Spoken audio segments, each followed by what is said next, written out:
Well, we're back.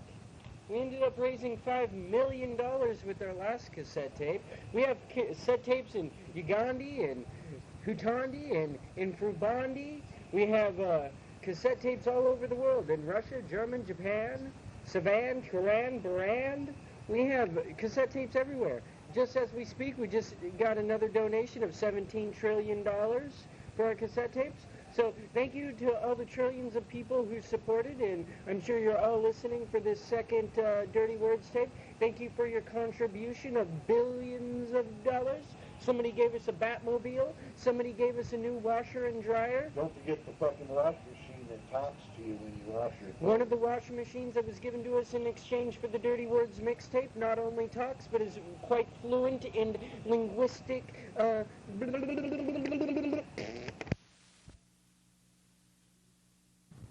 In the numbers, the 11, throwing my picket signs to the ground.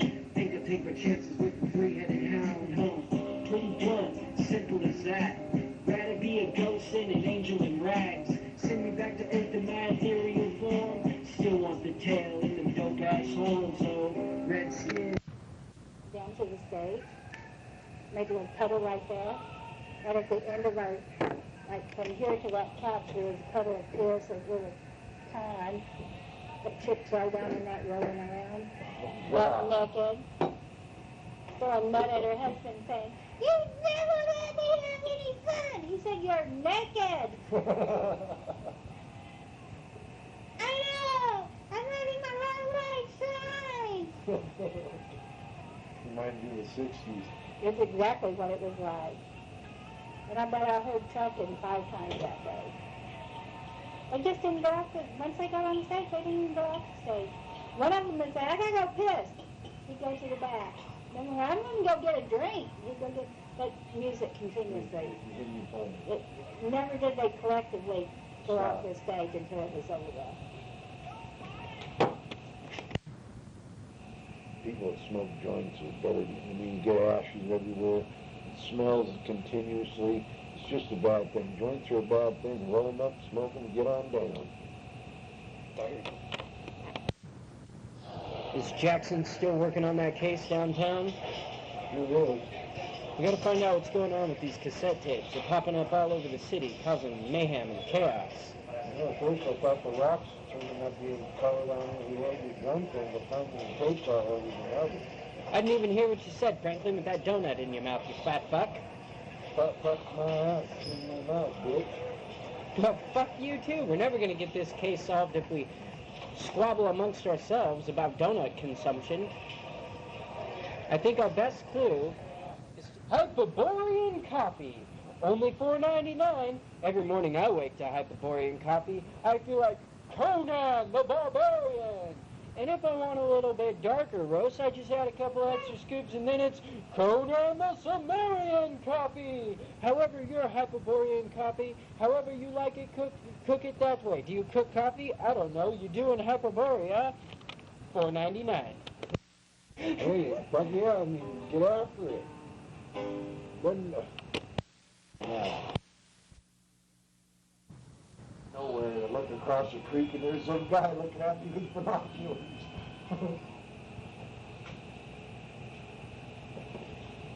That was back when it was pretty... 20 years ago plus. So tell the story.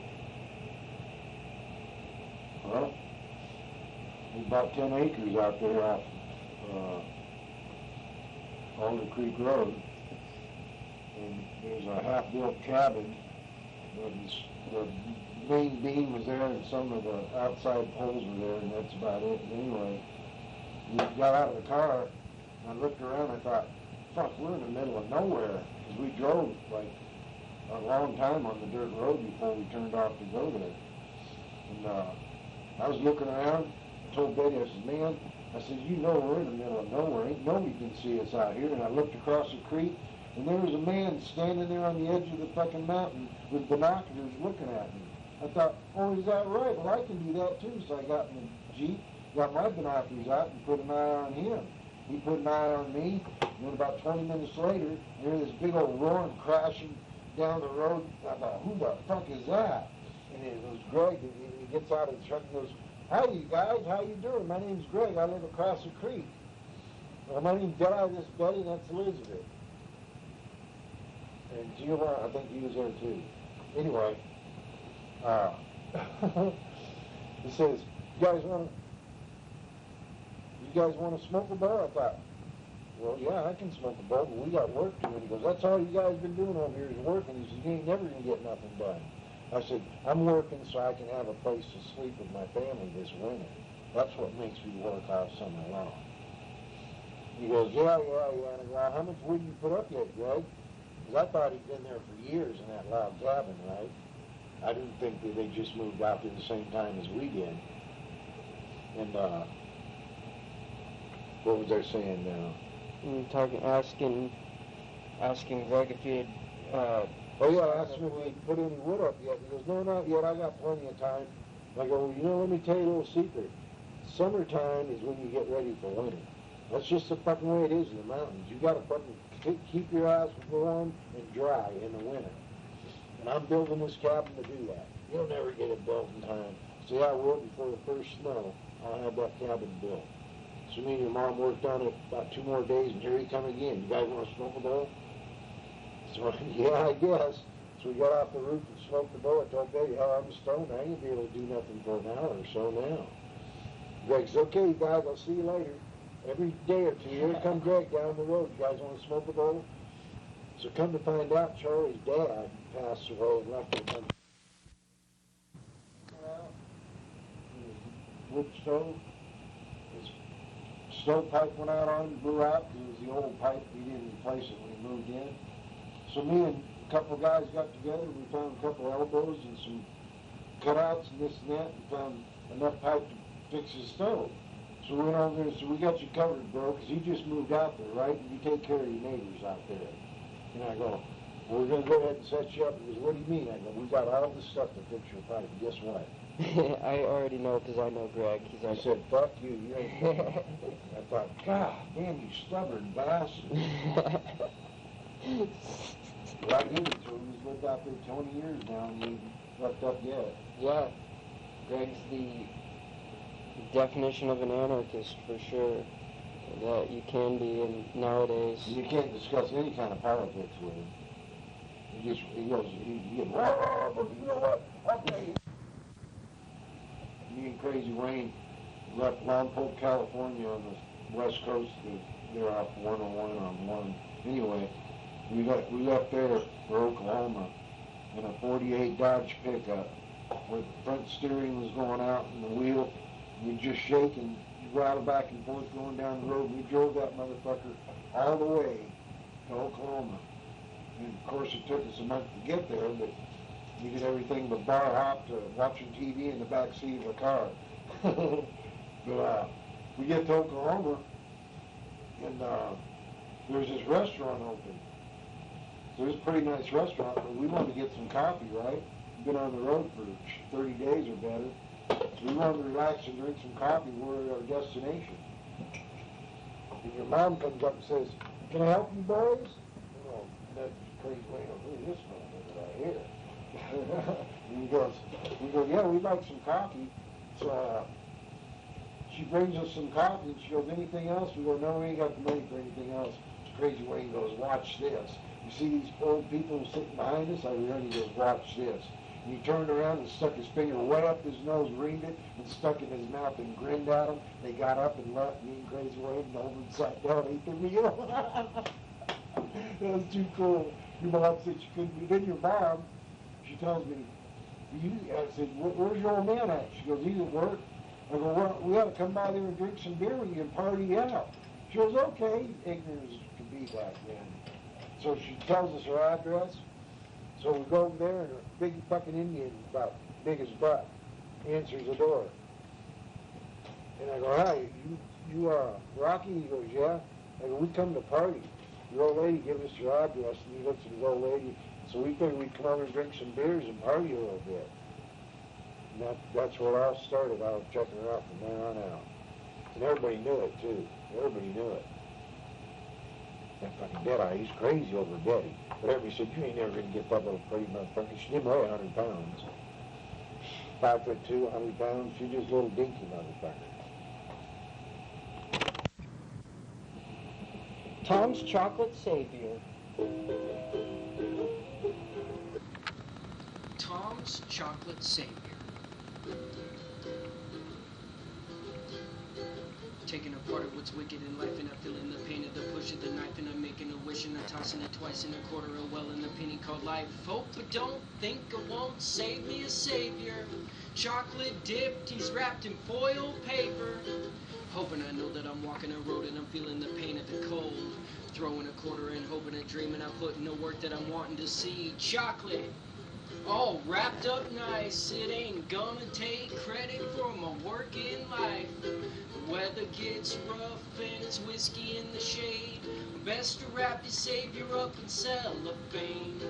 Flows like the big muddy, but that's okay. Pour 'em over ice cream for a nice pay. Taking apart of what's wicked in life, and I'm feeling the pain of the push of the knife, and I'm making a wish, and I'm tossing it twice in a quarter, a well in a penny called life, and I'm hoping I know that I'm walking a road, and I'm feeling the pain of the cold. Throwing a quarter and hoping a dream, I'm putting the work that I'm wanting to see. Mantis God reporting. Mantis God reporting.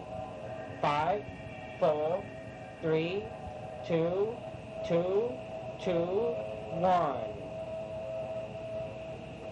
This is Mantis God. This is Mantis God. Your chewing has become quite loud. I can hear it with my mantis ears from across the room. It has my knees shaking.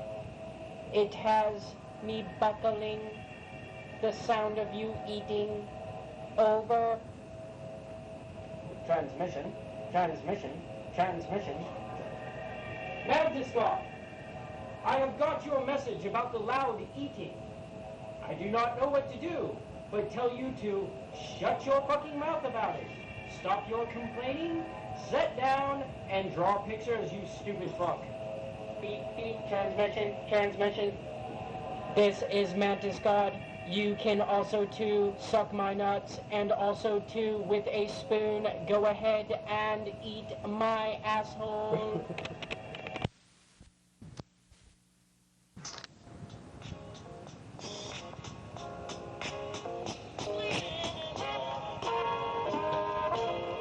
$20 in a still rock a boom box. Pull it out a magic bag like a Felix. 'Cause every rap cat wanna do tricks. That's why we wake up to fuck with and twist sticks. Sorry I don't look like a typical rapper. I'd have to give a shit first, but that shit don't matter though. I'm a matador, dodging bulls, or a batter doors. I'm mad and a fool.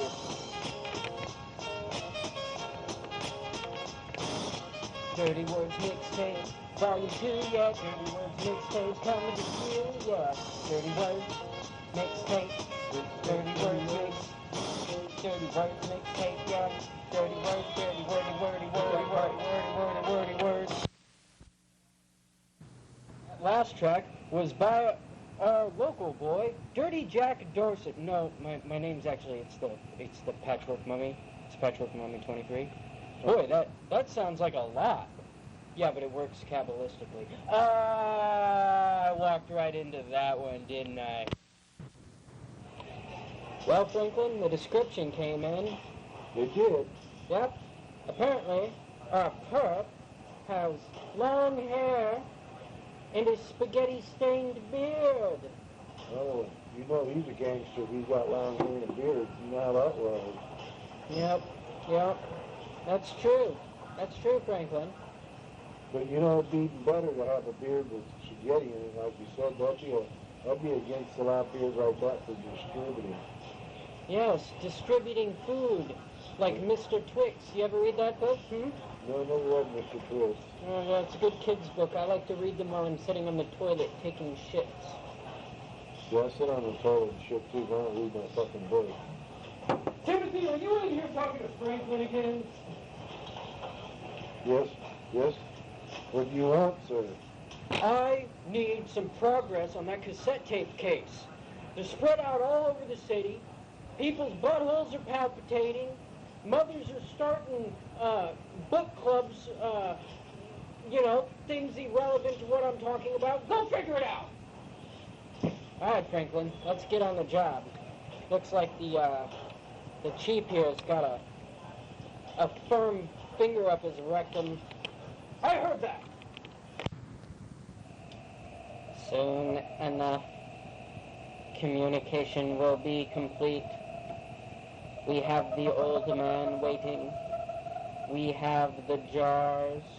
We have the ability and the technology to take his human mind, fragile though it is, and implant it in the technology known as a cassette tape.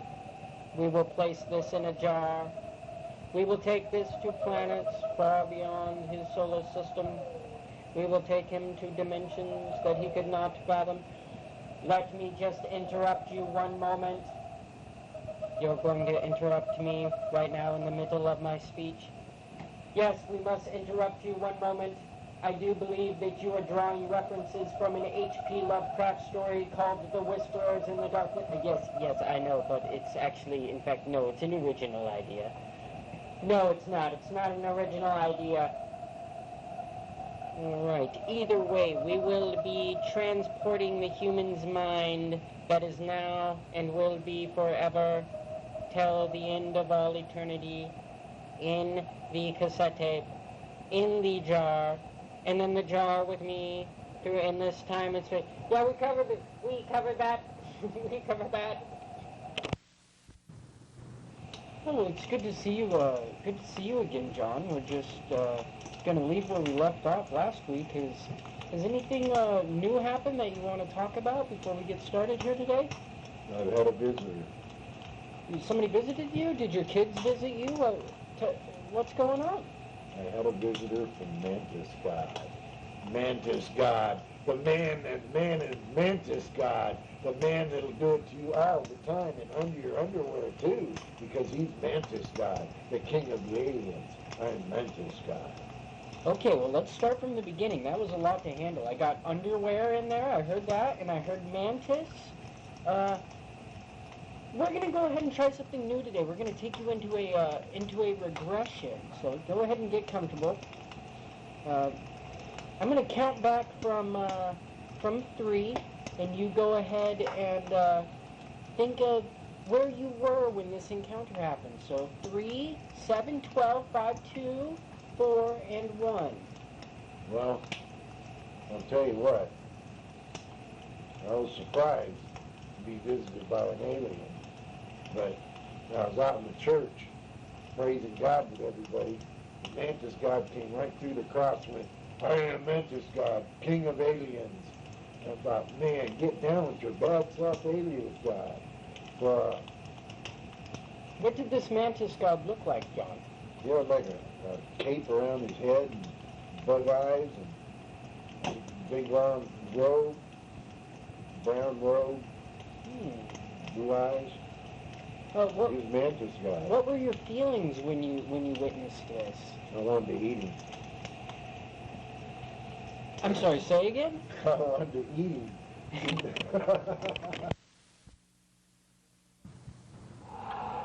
Have you brought the patient in? Not yet. He's still in the store outside. Okay. Let's keep him on ice for a second. We gotta have them clear the room out real quick before we get going. Give me a lowdown. What part of Arkham is this boy from? From the south side. From the south side of Arkham, huh? One of those Federal Hill boys, huh? Yeah. You got that right. Go ahead and strip him down to his fucking asshole and balls. Alright, we're getting him stripped down here. So there's nothing else that we know about this, what's his name here? Let me look through my, It was like that. Von MacArthur. Yes, it looks like resides from South Arkham. Okay, let's get him in here. Let's get him into the observation room. Get your fucking ass in the chair, boy. Hand me the scalpel. Give the man a scalpel. Let's get on with it. I've seen a shag-off. I've seen a fucking shag-off, I tell you. We heard you the first time. Shug off, shug off, shug off. Nobody believes in no fucking shug offs. I've seen a shug off. I don't think he's saying, I think he's just fucking dreaming. Mm-hmm. Get me the scalpel.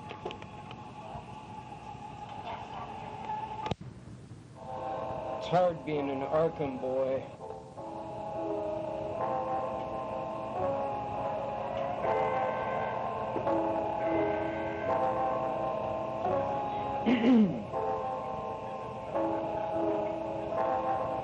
Friends enrolled in Miskatonic, family in Arkham. I'm having dreams of gods that are all long forgotten. I'll be fucked up with this sinister cycle. Dagon's a name that's inscrawled on my Bible. Friends enrolled in Miskatonic, family in Arkham. Having dreams of gods that are all long forgotten. I'm corrupted with this sinister cycle. Dagon's a name that's inscrawled on my Bible. Just the other day I came across an old tome. Saw it at a used bookstore and brought it home. Necronomicon read right across the front. Blew off the dustman and opened her up. White circles wide painted to the floor. Invoked a god name in hope of no gore. Do believe that's the first thing I did wrong. This book spoke of planets and aliens afar. No mortal man god gonna save my neck when the portal done open and it call up the rest. Cthulhu real, yeah. Wilfnog Fatagan, the piping of Azathoth got my head bobbing. I'll be writhing in a it's like Fix my thing. oh, sorry. Okay, we're...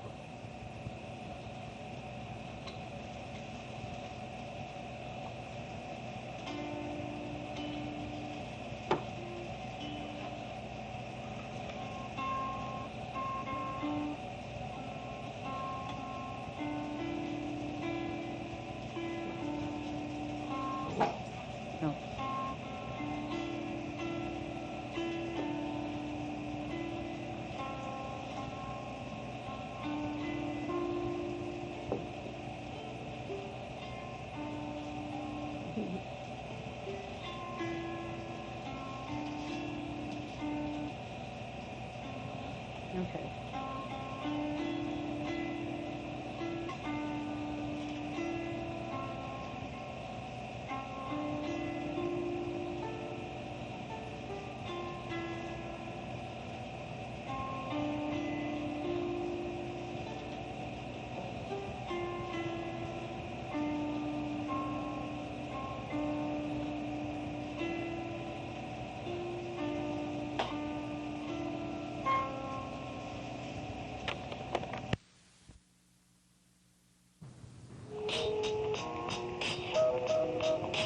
Some say tomorrow ain't never guaranteed, but I guarantee tomorrow I'ma wake up with some coffee. Passive aggressive, still bitter as fuck. Some things never change, guess I be one. Guess I be one.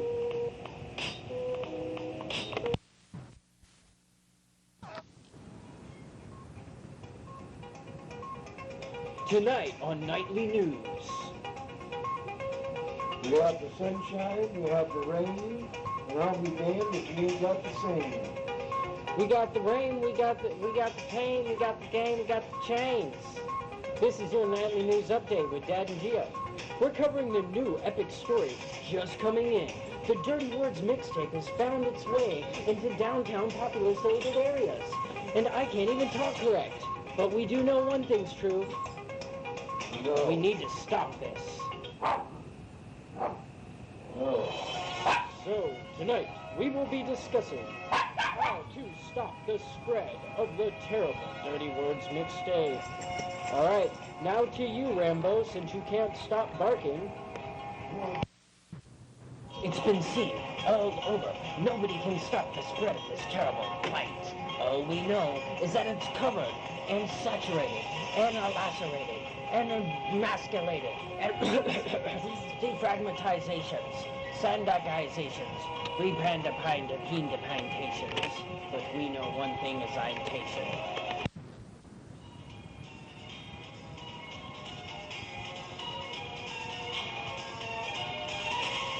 Are we rolling? Oh, we're rolling? Oh, okay.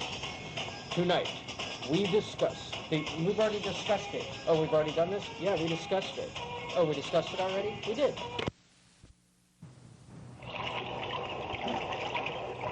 The link is forward to the big Q.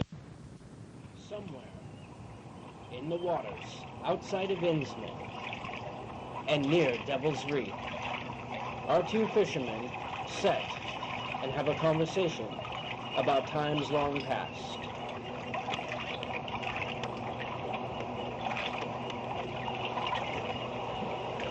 Well, it's been damn near 100 years since old Obed Marsh fished right here in this same spot. Yeah. The man on there now. He's a fisherman off the fucking dock. I tell you, I remember this one. Did I already tell you about that one time? I actually, when I was a young boy, I went fishing with Obed Marsh. No, he never told me that. Yeah, we were fishing right here. Yep, sorry. We went fishing right here, and he dropped something down into the water. I don't know what it was. But when he pulled back up, it was a air-sealed tight plastic cube. Well, that's odd. The water got quiet there. Anyways, he pulled up a plastic cube, and inside of it was just a cassette tape just bouncing around. He just hoisted it up, and there was no doors or latches, just an airtight plastic cube with a cassette tape in it. The dirty words tape, I bet you. Yeah, I must have told you this story before. Yeah, that's where the Dirty Words tape was first found, right here off the shores ends, meow. Is that right? Yeah, I remember old Obed said there'd be more tapes to come if he done do the deals with the deep ones, and I think he done set out to do just that. I heard there's some other tapes pulled up from right here in these waters, right here by Devil's Reef. I heard of a tape called the Sea of Blank Beats, something Patchwork Mummy one takes, a Smoky Town Cypher, something or other. But I don't know, it was that Dirty Words tape that I seen, so maybe there's some truth to them stories. I bet so. Alright, pass me that tackle and bait. Let's get to fishing. You will catch one out there. You might catch a deep one. Well, I guess we can't down near camp ones, us being Innsmouth, folks.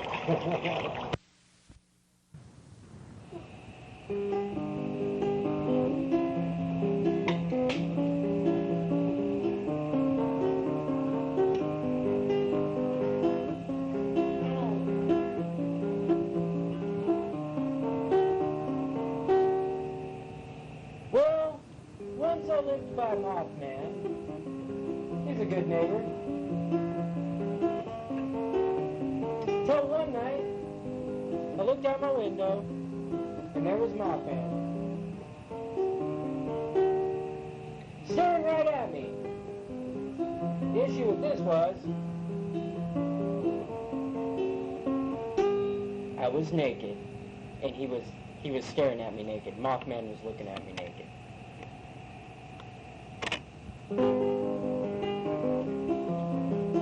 Hey, Dad, don't you have a weird story that you tell all the time about Mothman? So you know, old Mothman, he was tall, he was skinny, he had a lot of hair on him, but he was still the Mothman. He was a good-looking fellow. I couldn't guess what kind of genitals he had, but nowadays I don't think it really matters.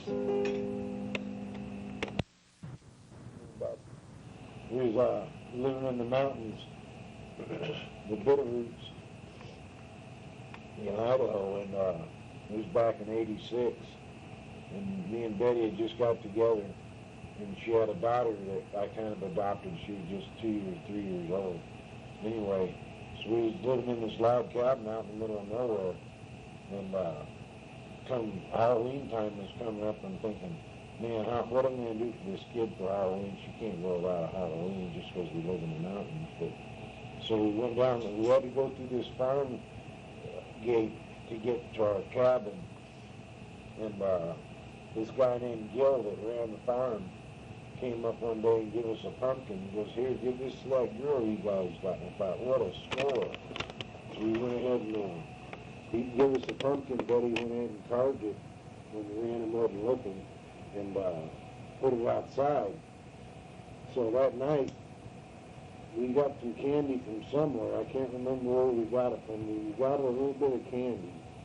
And we told her that the great pumpkin, that's where she got the candy, was in the great. But anyway, we told her the great pumpkin was outside. And she goes, where? She looked outside and saw the pumpkin. She goes, that's a great pumpkin. I go, yeah. And she goes, there's the friendly ghost. And she goes, look, he's got boots just like Dad. So I always kind of snickered that, and that story's carried on through Giovanni and through his son in the last few years. The generation of the Palettis carrying on the family deal we got going on there. Yeah, so every year, regardless of trick-or-treating or anybody's plans, We have the great we pumpkin. have the great pumpkin, we carve the great pumpkin, And he has treats. and he always has like a basket of treats or whatever, like kind of like an Easter basket, but only Halloween. And that's like, I grew up with that. That story's with Rhiannon. And then Maggie grew up with that, and then Ella grew up with that. Every single Halloween for the last 10 years, Ella's done that. And then Halloween's done it for the last 2 years. Hell, Ella's done it for 12 years now I think about it. Mathin'.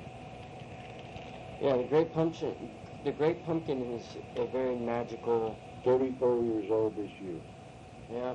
There's a Charlie Brown show called The Great Pumpkin where Charlie Brown... Somebody told me about that, and they thought I connected to that. I said, no, I never even knew there was a story of the Great Pumpkin and Charlie Brown. It was just something I had to make up for the fact she wasn't in town and couldn't, you know. Yeah, which to me, that's like the... ultimate. That's like the... it's like Halloween has become almost like a thought form. Like, I feel like there's like a spirit of Halloween that, to a certain degree, exists without... It being Halloween. Well, or, I mean, like, it exists without people making it up at this point. Like, we don't have to use our imagination for it to be there. It's like the Great Pumpkin or the spirit of Halloween, whatever people want to call it. I'm sure that other people have other names for it and stuff. It's there. It's like, it's got its own mind now. It's like own ambient personality. And it's become a great collectible. Halloween stuff is really hot.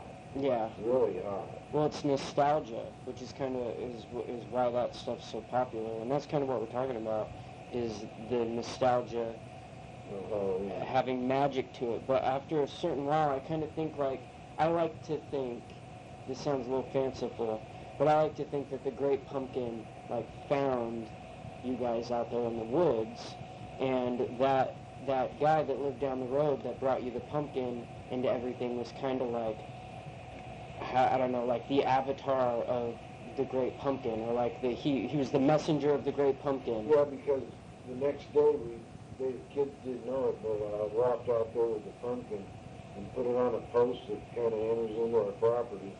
And I took the kids out to school about a week later, and that pumpkin was still out there because it was cold, it was frozen. And Granny goes, look, there's your Great Pumpkin. I said, yeah, he's here to see you off to go to school. Isn't that sweet?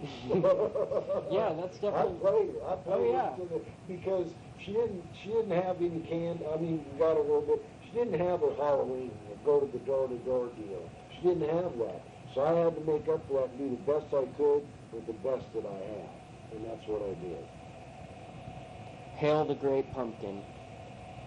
Hail the Great Pumpkin.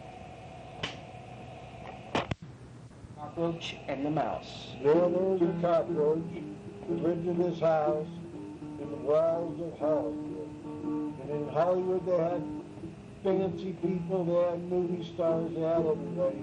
But they had the mouse in the wall. Well, there was a cockroach written for that mouse in the wall. He decided he wanted that mouse's cheese. So one day that cockroach thought, well, the only way I'm going to get that mouse from that cheese is to pull a switchblade on him and take it away. So that's what I did, and that's the end of the story. The mouse got the switchblade pulled on him, and his cheese is gone, and that's the story, and that's the way it is.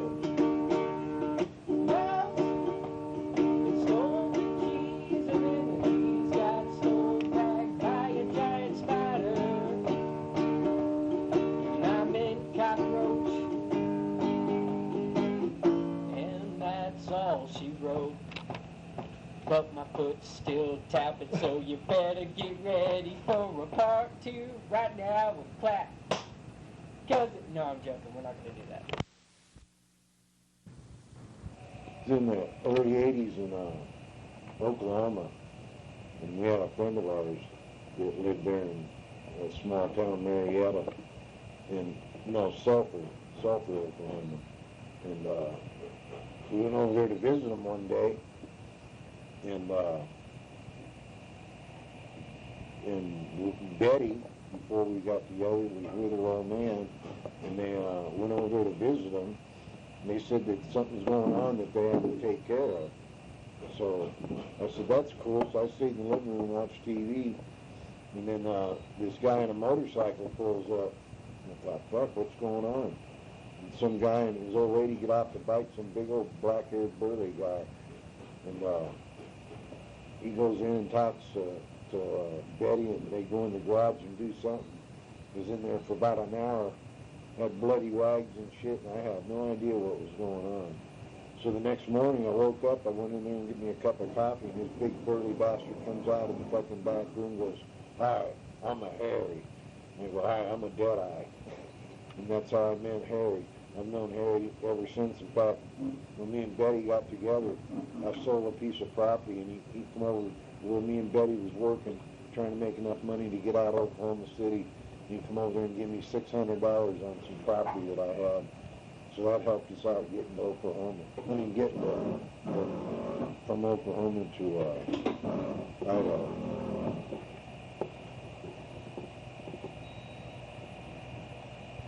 Well, so next morning, I asked Terry, I said, well, what happened last night? And he goes, what do you mean? I go, Betty and Rocky were all freaked out about something going on, and then you pull up in your bike. He goes, I got shot last night.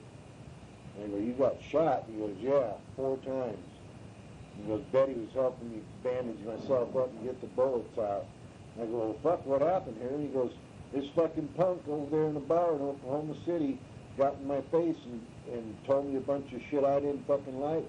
So I fucking wailed his fucking ass, and he shot me, and he shot me again. And then I almost fell to the ground. I reached down and took my finger and dug it out of his fucking eye out of his head and put it on the ground and stomped on it. He goes, punk, next time you get a bigger gun. And then after that happened, he went ahead and rode his bike from Oklahoma City to Sulphur, Oklahoma, and told Betty to help him out with the bullets and all this stuff in the front. Harry told me, so I told the guy to get a bigger gun. The guy didn't want to have nothing to do with it, so I just left him on the ground with his eye hanging out. What do you have? It's the guys working on the house. Me and your mom had just got together, been together a month, and was staying with this friend of mine in Oklahoma City. He was a club member, club hang around, whatever, for the roads. And we got a hold of her. We had 25 cents, and we used it for a phone call. We got a hold of Liz and asked her if we could stay there for a month or so until we got enough money to get out of. This ain't Blackboard or something? It must be me. Okay, anyway. It might be this that you hear. So, let's see what it was saying there.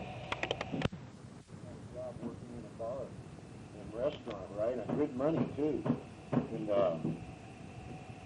we told Liz that her landlord wanted the house to be drywalled and painted.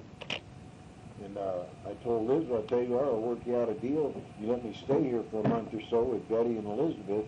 I said, I'll do your drywall for you. I know how to do it. All you got to do is buy me the knife and the pan and some mud. And I said, I can do your drywall for you. And I said, I'll texture it too if you want it. So I did all her drywall, taped it, coated it, painted it. And the owner come in and looked at it and told Liz, that's a mighty fine job because I'll go ahead and give you 2 months rent for doing that. So I stayed there a month and got her 2 months rent free for doing the drywall.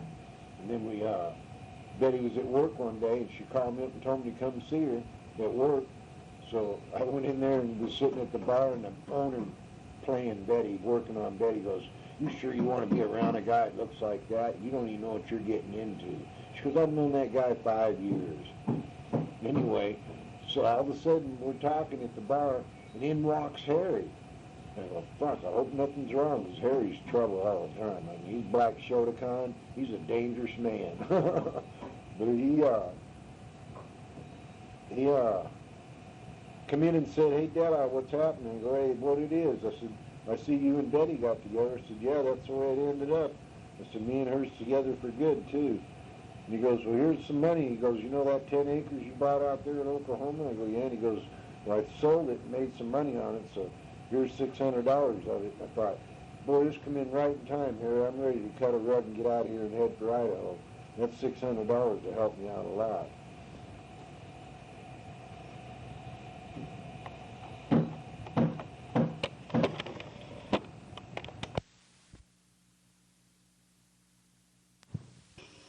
Well, goddamn, out of all the places you picked to go turkey hunting, can we get another mic check on this 3130 AV, on this cassette recorder?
Piss, shit, fuck, cunt, cocksucker, motherfucker, shit, spark, dirty, twat, a do, shit, piss, fuck, cunt, cocksucker, motherfucker, shit,